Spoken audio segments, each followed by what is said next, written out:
Pete's sake, today we're going to be talking about the June 9th edition of Monday Night Raw. First off, we would like to apologize for not filming last week. I was in a car accident. Yeah, and I had some business to take care of. And it is a shame because last week was a very big week, which I think we could touch on that real quick. You know, Seth Rollins turning. Fortunately, Joe Wolf here actually called it, and so he's 2 for 2 now on big changes or big turns. 2 for 2. And I think it's a great idea for him to turn. You know, he was kind of the odd man out, and it was always kind of obvious that Dean Ambrose was going to be the guy. So putting Seth Rollins in that role gives him a lot more credibility, and he's going to be able to do a lot more things. And I see a lot more coming out of this versus someone else. What do you think? Yeah, he was right. I feel Seth Rollins was the perfect man. I mean, I don't see Roman Reigns being a good heel. Dean Ambrose could still, be a face. So Seth Rollins was the one who was left out, and this gives him the big jump. Plus, so he was always the architect, and he was always the one in control, kind of. And he's the one who turned. So it was good.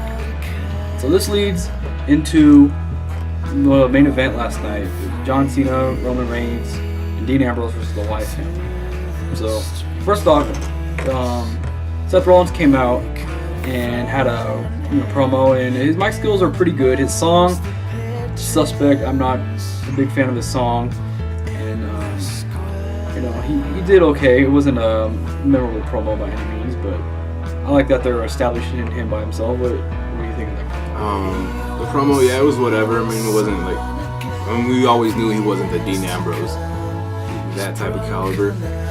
The song I haven't really listened to a lot. It does seem a little bit suspect. It's not that great. I mean, still better than Cesaro's. He looked nice in the suit, though. He looked good in the suit. I'm still curious to what his ring gear might be. Yeah. I liked how he ran away, showed that he's a heel. Pretty good. It set up the main event. And the main event was, we've seen it before. The Wyatt versus the Shield. It's an overall decent main event. What do you think? Yeah. Well, personally, I'm a little tired of always just throwing the Shield and the Wyatt family together. It's kind of watered down now. I think this was the 7th time they fought. Yeah. So, it just keeps making Bray Wyatt look weaker. So, what do you think about John Cena team up with the Shield? Well, I think it was okay for the night. It's not. I don't see it leading into anything special. I think it was just for the night. They're fighting the Wyatts, and John Cena recently had some history with the Wyatts, and he did John Cena gave him the Cena approval at the end of the match. I think that's cool for the younger guys. But, as a fan, I don't think it really. So, do you think that this means Cena and the Wyatts are still going to be feuding? I think they're going to be leading into Money in the Bank, but not necessarily a confrontation. It might just. I think Bray Wyatt and John Cena might be both involved in the Money in the Bank ladder match, and it's just to keep that friction there, so it won't just be didn't we just have a match, Yeah, so it won't go into oblivion. I'm not sure what Cena's actually doing, because I don't see them fighting Bray Wyatt again. I read some speculation that he was going to fight Kane at Money in the Bank, but I don't even think Kane appeared on Raw.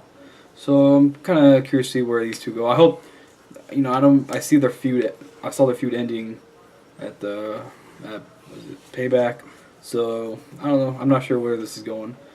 And speaking of Money in the Bank, they had a series of qualifying matches last night for the Money in the Bank.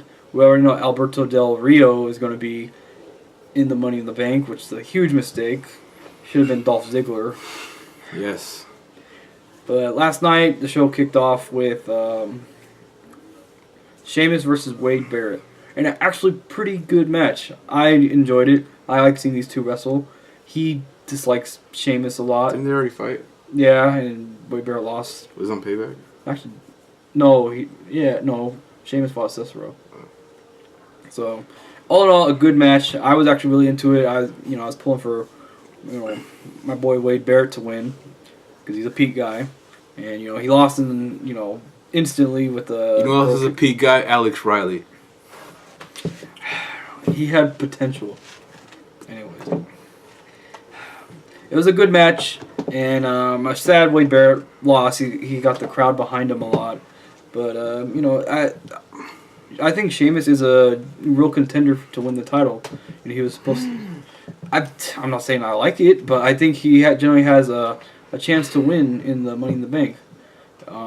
He was supposed to feud with Daniel Bryan at WrestleMania, so they could just use what they're going to use there for that after. I mean, I see it happening, so, What do you think of the match? Well, the match was all right. I think it was better for Barrett to lose now and not lose at the Money in the Bank since they're pushing him. Just get this quick loss out of the way, because a push to lead to a loss is not really going to do anything for him. So I don't think Sheamus is a real contender to win the title, especially since he already has the U.S. Championship. Let's see. Another Money in the Bank qualifying match was Cesaro versus Rob Van Dam. I personally didn't care for this match. I've said before, I don't really care for RVD anymore. And Cesaro's song killed all his momentum, so I don't care what he does anymore. But who won? Cesaro, I believe, won, and I don't see. How do you see him faring in the? Well, in this match, I don't care for our Rob Van Dam either. I don't hate the guy. I think he's just done. Stale. Yeah, and it's not even that. I think it's just his age is not. He seems tired. He's very fatigued. And Cesaro won and qualified, and I actually do see Cesaro winning the whole thing. And I think for me it would be perfect to have him win, and then have Brock Lesnar come back and take it away from him. Seeing as they're both Paul Heyman guys right now, I think that would be a cool feud. So Cesaro would be the face? Yes, Cesaro would be the face. Or, I don't know, maybe Brock could turn on Paul Heyman after everything Paul's done for him. I don't see Brock ever being a face. And then I think Cesaro had the opportunity to be a face, but WWE ruined it. He had the crowd behind him now. He's just kind of, his momentum died. So, I don't know. I could see that happening, but they missed their chance, I think. It would have been a lot better coming back in May or April, May when he was hot. What do you think of the Triple H and Stephanie McMahon promo? It wasn't, I don't think it was one of their finer moments. It wasn't. I felt like it should have been a bigger deal. Yeah. And they kind of just stunk out, They were gloating, but nothing special. And it kind of sucks that Daniel Bryan wasn't there. I don't know if that's part of the story, but I think it would have made for a better picture if Daniel Bryan was there. I do like how they made fun of Brie that she quit for nothing. I mean, I was kind of thinking about that. LOL. Alright, so Daniel Bryan's not going to be at Money in the Bank at all. So we have a new champion for sure. Interesting. Above the ring, they're holding two separate titles. Right? Oh. Two separate titles. See where I'm getting at? Ah. Yeah, so, I mean, I don't rule it out, but, they could have two different people pull titles apart and make two different titles again. That's interesting. That is interesting. Okay, so we could have two different champions again. Are you for that? I don't know. Kind of like the one. Makes it seem more... I mean, I like the one on one hand, and I like that they have the United States and Intercontinental title, that they're actually kind of bringing the prestige back, and then at the same time, they really, I guess more so back in like January and February, they needed two. Right now, I think they could get away with only having one, especially since the resurgence of the mid-card titles. I think one's fine, but I could see them doing that. Okay. So right now we have Del Rio qualified, Cesaro qualified, Sheamus qualified, Randy Orton was given the entry. Yeah. The Randy Orton was given the entry, so we have 4 out of 6. Mm-hmm. 2 spots remaining. John Cena and Bray Wyatt are the 2 guys for me. John Cena and Bray Wyatt to be put in the match. Who would I pick? Alright, I guess for now I'll just go with John Cena and Bray Wyatt. I don't see them being in it. I can't think of anyone else at the moment. So if they do have a second ladder match for the briefcase, who would your 6 guys be? I just gotta throw people together. I don't know, Rusev, Damon Sandow, Cody Rhodes and Goldust. Who else is there? I don't know. Jack Swagger. and I don't know, Adam Rose. I can't even think of anyone else. Okay. I would go with I would go with Ziggler, even though he's being pushed down. I think he could still be in that match. I would go with Ziggler, RVD, Barrett. So all the losers. All the losers.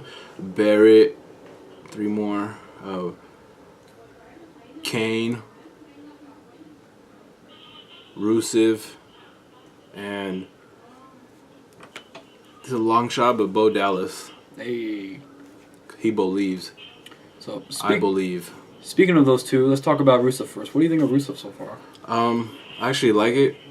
Oh, Tony Chimmel's on main event. I don't know what. What? Why does that matter? I don't know. It's just weird. I was watching main event. Tony Chimmel was the announcer. Anyways, Well, why would that pop in your head? because I don't know. Rusev, he's still undefeated against the Blacks. He has yet to. Oh, that was SmackDown. 25 Zack Ryder. Go ahead, man. That was last night too. That was last night. Okay. He finally beat his first white guy, Zack Ryder. Woo. Edit that out.